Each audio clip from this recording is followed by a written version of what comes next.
වෙනස කඳුළු හලන්නේ නැති එක විතරයි. ඒකට හොඳ පද පෙළක් මේ තාත්තලා. ඔයාලගේ ගෙදර ඉන්න තාත්තලා.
ඊළඟ කොටස 80 ඉඳන් 90 වෙනකල් මොළය වැඩිලා ඉවරයි අවුරුදු 6 වෙනකොට. මේ ඉන්න අය 90%ක් දැන් පැනලා ඉවරයි. 90% ඉඳන් 100% වෙනකල් මොළය වර්ධනය වෙන්නේ අවුරුදු 18 වෙනකොටයි. මේ ඉස්කෝලේ මෙතන වාඩි වෙලා ඉන්නවද අවුරුදු 18ට වඩා වැඩි අය? කවුරුත් නැහැ. ඒ කියන්නේ ඔයගොල්ලන්ට තව 10%ක් තියෙනවා මොළයේ වර්ධනය වෙන්න. මොළය 100%ක් වර්ධනය වෙන්නේ නැතුව ගන්න තීන්දුව තීරණ වලට කියනවා මන්ද බුද්ධික තීරණ කියලා. ඇයි? ඒ මොළය මදව තමයි හැදිලා තියෙන්නේ.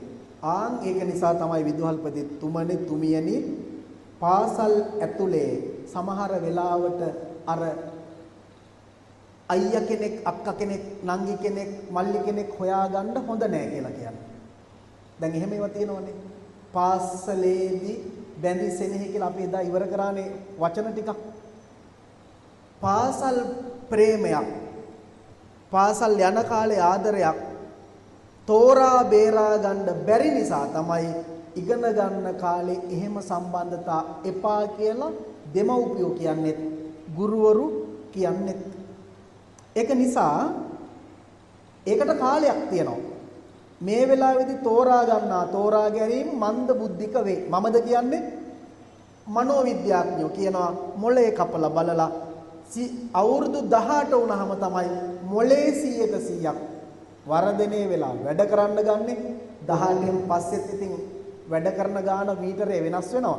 ඒව දැන් කියන්නේ නැහැ. අඩුම තරමේ මේ වදේ බැදලා ඉවර වෙන්නේ අවුරුදු 18 වෙනකොට. 18ට මෙහයින් ඇති වෙන පාසල් ප්‍රේමය වේවා පාරේදී ටියුෂන් එකේදී ඔන්ලයින් එකේදී හායි හුයි කියන ඒවා වුණත් තෝරා ගන්න ගියොත් වරදිනවමයි. තෝරා ගන්න බෑ.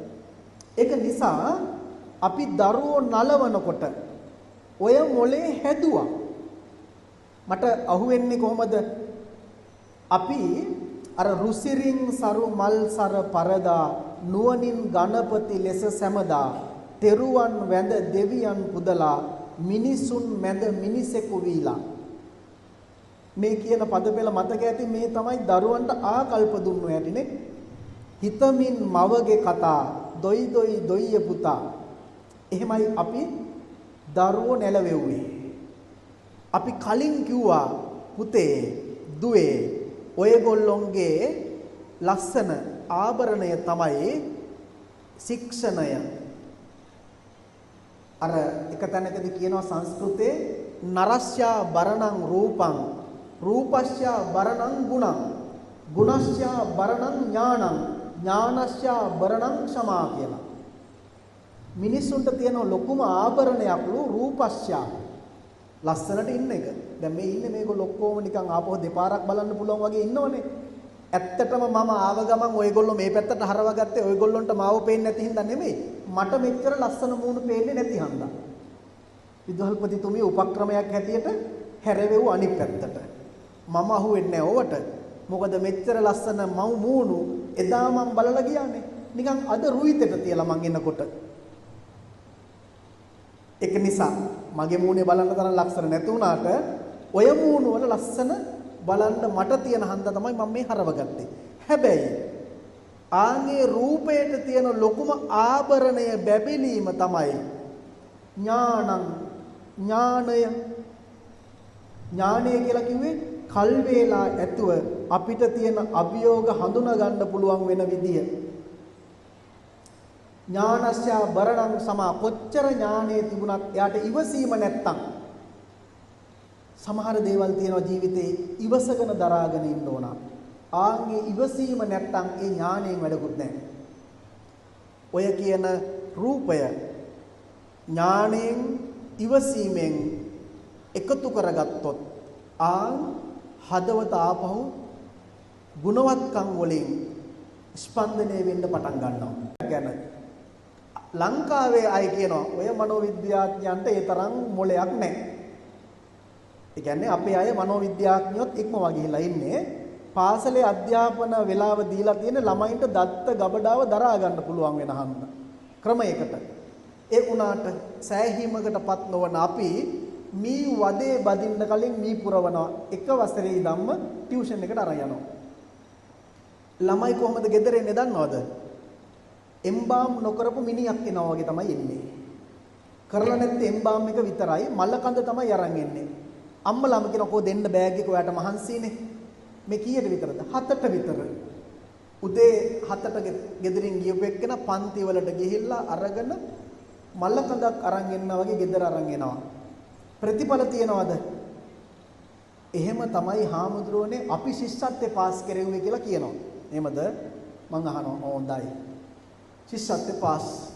සාමාන්‍ය පෙළ විභාගයට එනකොට එයාට එක්සෑම් ෆෝබියා ඇවිදිලා OCD අලුත්ම වැඩිපුරම ඉගෙන ගන්න ළමයි ඇතුලේ තියෙන ලෙඩක්. මන් දන්නේ මෙහෙත් තියෙනවද කියලා තිබුණොත් ප්‍රතිකාර තියෙනවා අපි ගාව. බැලුවොත් අත හොදනවා, රෙදි හොදනවා, අතු ගානවා, වොෂ්රූම් එකේ අඩුම තරමේ පැයක් ඉන්නවා. ශිෂ්‍යත්වේ පාස් හැබැයි ඒ වුණාට මොකද වෙලා තියෙන්නේ? පැකේජ් එකක් ඇවිල්ලා තියෙනවා ලෙඩ. ශිෂ්‍යත්වයට එනකල් ටියුෂන් වලට වියදම් කරේ ලක්ෂ 5ක් විතර. දැන් ඒ ලෙඩේ හොඳ කරගන්න ලක්ෂ 15ක් විතර වියදම් කරන්න ඕනේ. සයිකියාට්‍රික් වෙනම බලන්න ඕන, කවුන්සලර් වෙනම බලන්න ඕන. මොනවා කරලාද මේ? මී වදේ බඳින්න කලින් මී පැණි පුරවන්න උත්සාහ කරපු එකේ ප්‍රතිඵල. ඒක නිසා දෙමව්පියන්ට අපි ආපහු මතක් කරනවා. මෙතන ඉන්න අයත් එක්ක දරුවන්ට මෙතනින් යම් කොටසක් මේ කොටසෙන් ඉවර වෙලා. නමුත් මම දන්නවනේ මෙතන ඉන්න අය හරිය මේ පණිවිඩ අනිත් අයට බෙදෙයි කියලා. දරුවන්ගේ මොළය අර කියන්නේ මී වදය බැඳිලා ඉවරයි 125ක්. මව් කුස තුලදී වැඩිලා අවසන්ය. ඒක නිසා තමයි මව් කුසට දරුවෙක් ආහම අපි ඒ දරුවට මෛත්‍රියෙන් කතා කළේ හොඳ මානසික සෞඛ්‍යයක් අම්මගේ තිබුණේ පෙකිනි වැලත් එක්ක අපි බැඳිලා හිටියා. මෙතන ඉන්න හැම දරුවෙක්ම ඒ 125ට 100%ක්ම අම්මට ණයයි. ඇයි? කුස ඇතුලේ අපේ කරන්න ඕන.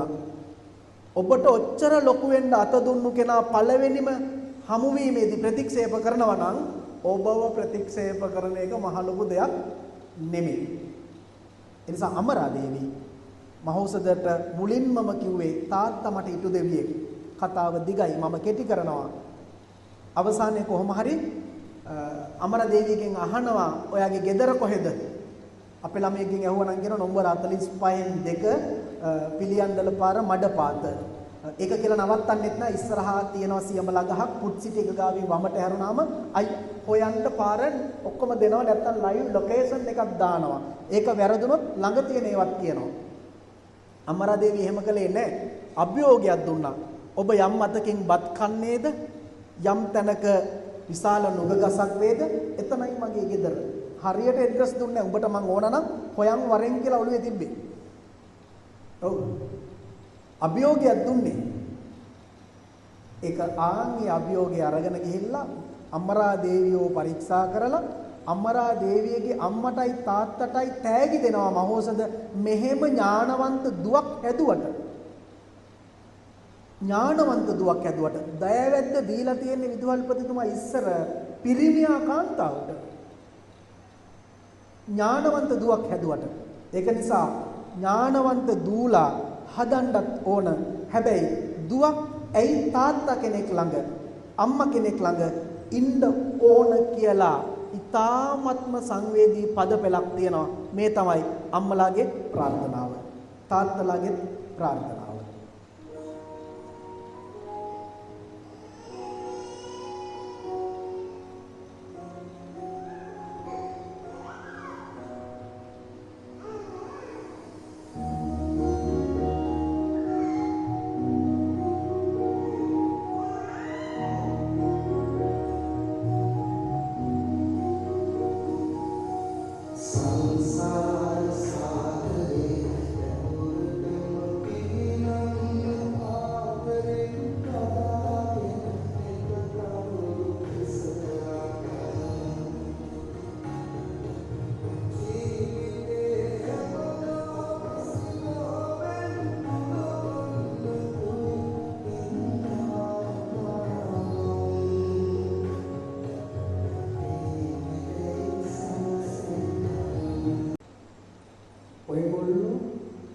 ගමනක් යන්න හැබැයි අම්මා තාත්තා ඇහුවාම කොහෙද ගියේ කියලා කියන්න පුළුවන් ගමනක් යන්න. ඔයගොල්ලෝ ඕන කෙනෙක් ආශ්‍රය කරන්න.